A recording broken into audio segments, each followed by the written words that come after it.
മാന്യപ്രേക്ഷകർക്ക് നമസ്കാരം. നിങ്ങൾ ഇതൊന്ന് കേട്ടു നോക്കൂ. എന്നെ കാണാൻ വേണ്ടിയിട്ട് ഒരു 2 മുസ്ലിം കുട്ടികൾ വന്നിട്ടുണ്ടായിരുന്നു. അപ്പോ ഞാൻ വിചാരിച്ചു എന്തിനായിരിക്കും ഇവർ വന്നിട്ടുണ്ടാവുക എന്ന് എനിക്കറിയില്ലല്ലോ. അപ്പൊ എന്നെ വന്ന് കണ്ടിട്ട് പറഞ്ഞു എനിക്ക് MBA പഠിക്കണം, അപ്പൊ അതിന് എന്തായാലും ശോഭ ചേച്ചി സഹായിക്കും. ആദ്യം പറഞ്ഞത് എനിക്കൊരു കാര്യം പറയാനുണ്ട്, ആ കാര്യം കൈയടിച്ച് സത്യം ചെയ്തിട്ട് അമ്മ എന്നാ വിളിക്കുന്നത്, ശോഭമ്മ സമ്മതിക്കണം. അപ്പൊ ഞാൻ അത്ഭുതപ്പെട്ടു. കാരണം ഒരു പെൺകുട്ടി ഇങ്ങനെ ധൈര്യത്തോടു കൂടി നമ്മളെ പരിപാടി കഴിഞ്ഞ് വരുന്നു. അപ്പൊ അവിടെ പാർട്ടിയുടെ പ്രവർത്തകരും ഉണ്ട്.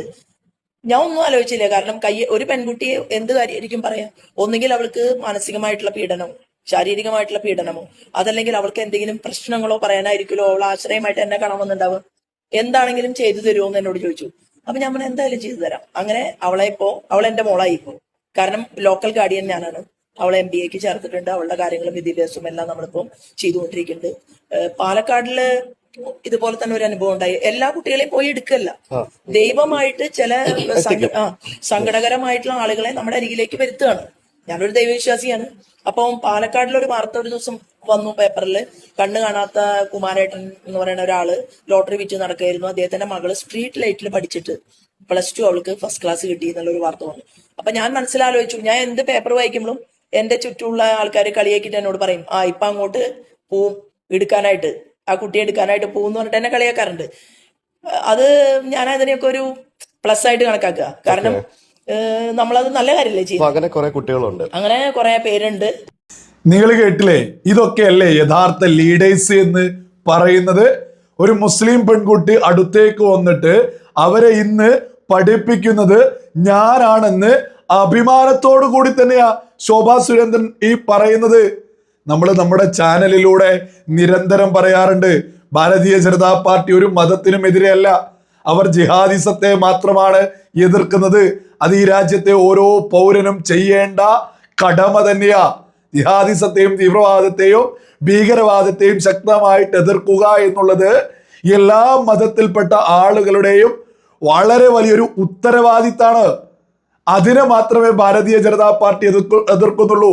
ഒരു മതത്തിനും എതിരല്ല എന്നുള്ളത് കൃത്യമായിട്ട് ഭാരതീയ ജനതാ പാർട്ടി കേരളത്തിലെ മുസ്ലിം സമുദായത്തിലേക്ക് തന്നെ കൃത്യമായിട്ട് എത്തിച്ചു എന്നതിന്റെ ലേറ്റസ്റ്റ് ആയിട്ടുള്ള മറ്റൊരു തെളിവല്ലേ നമ്മൾ ഈ കേൾക്കുന്നത്.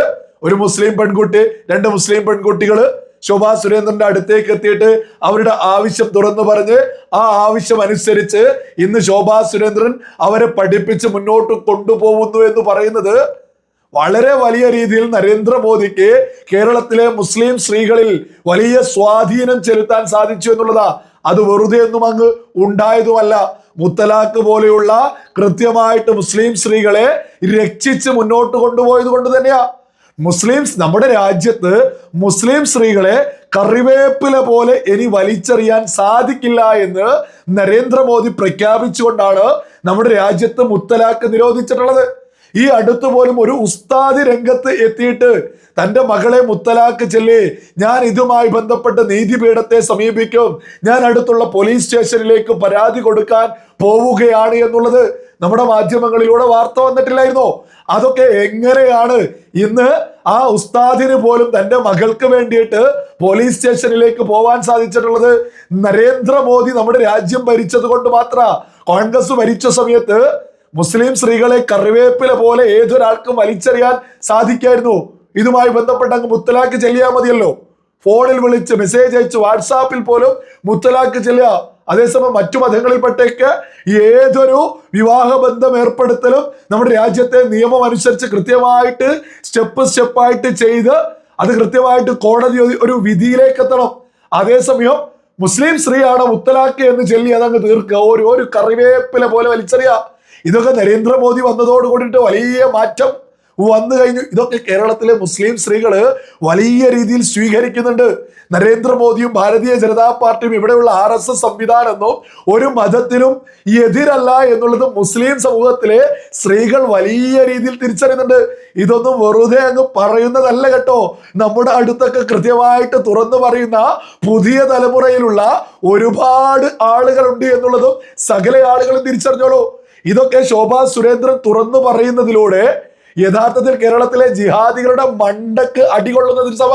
ഇവിടെ ഒരു മുസ്ലിം ആയിട്ടുള്ള ഒരു വ്യക്തി ഈ രംഗത്തെത്തിയിട്ട് ഭാരതീയ ജനതാ പാർട്ടിയും അതുമായി ബന്ധപ്പെട്ട് രാജ്യത്തിന്റെ പ്രധാനമന്ത്രിയൊക്കെ നമ്മുടെ രാജ്യത്തെ പുരോഗതിയിലേക്ക് കൊണ്ടുപോകുന്നു എന്ന യാഥാർത്ഥ്യം വിളിച്ചു പറഞ്ഞാൽ ഇവിടെയുള്ള ജിഹാദികൾ എന്താണ് രംഗത്തെത്തിയിട്ട് വിളിച്ചറിയുക?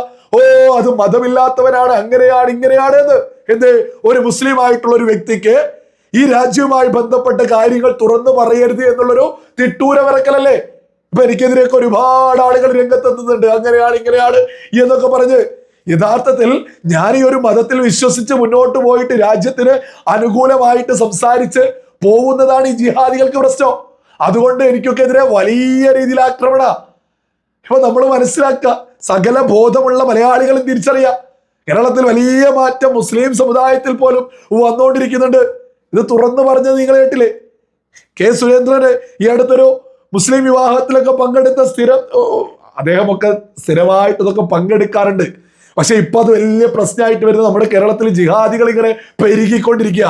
ഈ ജിഹാദികൾ കൂട്ടത്തോടെ കെ സുരേന്ദ്രൻ ഒരു വിവാഹത്തിന്റെ പോസ്റ്റ് ചെയ്തതോട് കൂടിയിട്ട് അതിനെതിരെ ഉറഞ്ഞതുള്ള എന്തിനാണ് ഈ പറയുന്ന കെ സുരേന്ദ്രനെ വിവാഹത്തിന് വിളിച്ചത് എന്ന് പോലും പറഞ്ഞ് ഒരുപാട് ആളുകൾ ഉറഞ്ഞു തുള്ളുന്നുണ്ട്. ഒരു തിട്ടൂരമുണ്ട്, അതായത് ജിഹാദികളുടെ ഒരു തിട്ടൂരം, ഒരു BJP-കാരനെയും അടുപ്പിക്കരുത് ഈ സമുദായത്തിൽപ്പെട്ട ആൾക്കാർ എന്നൊക്കെ.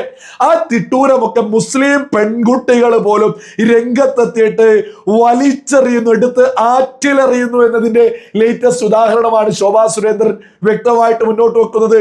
ശോഭാ സുരേന്ദ്രനൊക്കെ കേരളത്തിൽ വളരെ ശക്തമായിട്ട് മുന്നോട്ട് പോകുന്ന ഭാരതീയ ജനതാ പാർട്ടിയുടെ ഒരു ലീഡറാ. ആ ലീഡറുടെ അടുത്തേക്ക് ഒരു രണ്ട് മുസ്ലിം പെൺകുട്ടികൾ സധൈര്യം വരുന്നുണ്ടെങ്കിൽ ഒരു കാര്യം വളരെ വ്യക്ത, രാജ്യം ഭരിക്കുന്ന ഭാരതീയ ജനതാ പാർട്ടി, നരേന്ദ്രമോദി സംവിധാനങ്ങൾ ഒരു മതത്തിനും എതിരെ അല്ല എന്നുള്ളത് മുസ്ലിം സമുദായത്തിലെ പുതുതലമുറയിലെ ആളുകളും തിരിച്ചറിയുന്നു എന്ന് തന്നെയാ സകല ആളുകൾ മനസ്സിലാക്കേണ്ടത്. വളരെ ലളിതാണ്. രാജ്യത്ത് പ്രധാനമന്ത്രി നരേന്ദ്രമോദി നടപ്പിലാക്കിയിട്ടുള്ള ഏതെങ്കിലും ഒരു പദ്ധതിയിൽ PM കിസാന്, ആരോഗ്യം, അങ്ങനെ ഏതൊരു മേഖലയിൽ, എഡ്യൂക്കേഷന്, ഏത് മേഖല എടുത്തു നോക്കിയാലും ഏതെങ്കിലും ഒരു മേഖലയിൽ മതത്തിന്റെ പേരിൽ ഏതെങ്കിലും ഒരു മതത്തിനെ മാറ്റി നിർത്തിയിട്ടുണ്ടോ? അതേസമയം ഈ പറയുന്ന മുസ്ലിം സമുദായത്തിന് മറ്റ് മതങ്ങളെക്കാൾ കൂടുതൽ ആനുകൂല്യം കൊടുക്കുന്നുണ്ട്. വർഷത്തിൽ ഹജ്ജ്, ഇങ്ങനെ ഓരോന്നും എടുത്തു നോക്കിയാൽ ഒരുപാട് ആനുകൂല്യങ്ങളുണ്ട്. ഇതൊരു യാഥാർത്ഥ്യമാണ്. എന്നിട്ടും ജിഹാദികൾ ഇത് രംഗത്തെത്തിയിട്ട് തോന്നിയതുപോലെ നരേന്ദ്രമോദി സംവിധാനങ്ങൾക്കെതിരെ, BJP ലീഡേഴ്സിനെതിരെ ജിഹാദികൾ ഒരു അജണ്ട സെറ്റ് ചെയ്തിട്ടുണ്ട് കേരളത്തിൽ. അതൊക്കെ ദിനം പ്രതി മുന്നോട്ട് പോകും തോറും അതൊക്കെ ഇങ്ങനെ തകർന്നുകൊണ്ടിരിക്കുക.